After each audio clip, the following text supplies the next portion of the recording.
The Misophonia therapist, and today's question is, am I to blame for my child's misophonia?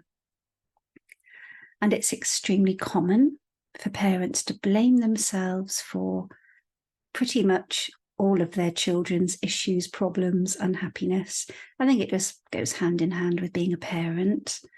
And I work with plenty of clients who have misophonia and a healthy dollop of mum guilt, dad guilt, parent guilt. But what about when it's your child who has misophonia? And could it be the result of something you have done or not done? So most of my content does tend to be aimed at people with misophonia in terms of helping them to understand it better, cope a little better with it. And I had been asked a few months ago if I might produce some content aimed at supporting parents. And this interests me a lot. So this is the first video in a series that I'm going to do around how to support your child who has misophonia. But first, let's talk about the guilt thing. You could probably find many things to blame yourself for, as I said, when things go wrong for your child. And misophonia might be related, indeed, in some part to our environment and our response to different factors in the environment, different stimuli. But let's be super clear. We still don't fully understand what causes misophonia. It is very complex, and we desperately need more research to be carried out. And there is some speculation, of course, that misophonia can be underpinned or rather driven by psychological factors. And in particular, when we are angry or anxious about something, especially a major life event, something maybe even traumatic that leaves the sufferer feeling a loss of control. And you absolutely cannot protect your children from everything in life. Life happens, events happen, relationships break down, we experience loss, we are forced to start new lives sometimes, and most kids tend to be way more resilient than you might think, and they do not all end up with misophonia.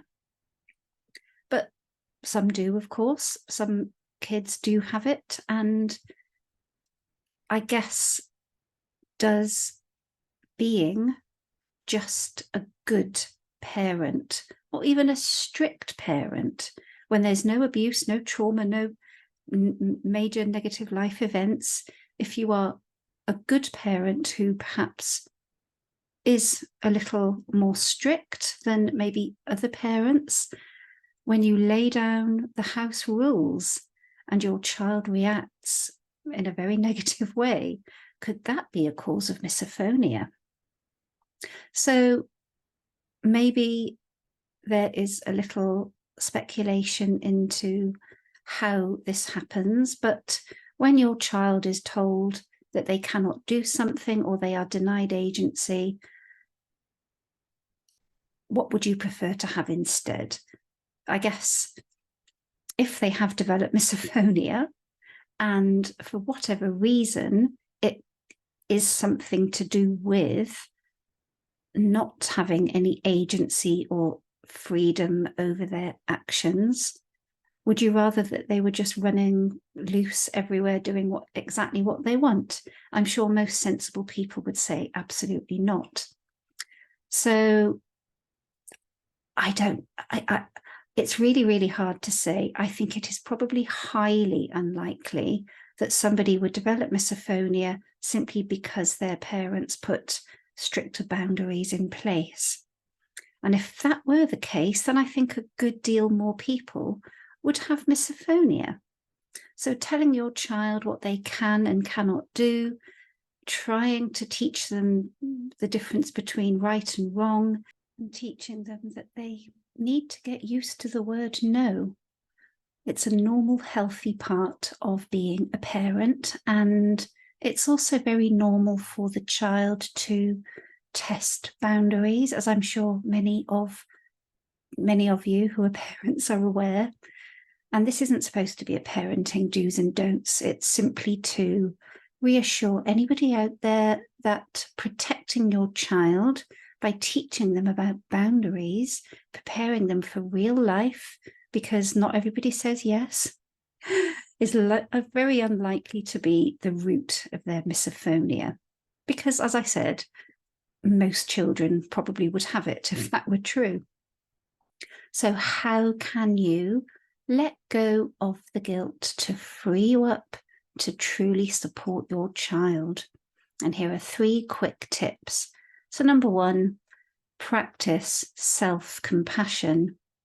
And if you demonstrate to your child that you don't ever blame yourself for situations that are beyond your control, and you treat yourself kindly, it sends a message that no matter what,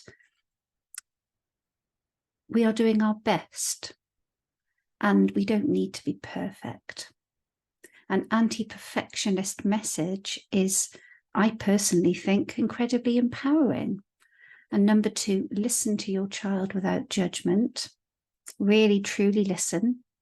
Give them calm, loving, and present airspace.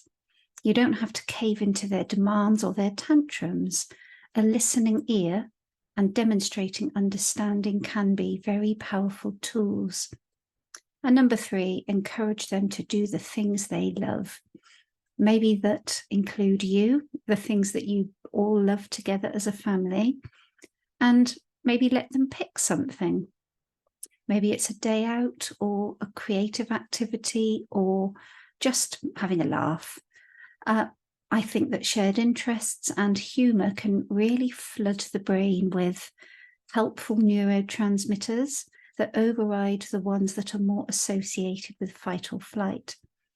So hopefully these 3 simple steps can help you feel a little better, where you're not focusing so much on the misophonia or the things you may have done wrong as a parent, and find some fun in life once again as a family. Now, of course, I'm skimming the surface here. Guilt is never easy to overcome, especially alone. But once you've identified it as being a problem, you can really start to focus on what matters to you. And remember that blame never solves anything. So I hope that was helpful, and I'll be back tomorrow with more content. Bye for now.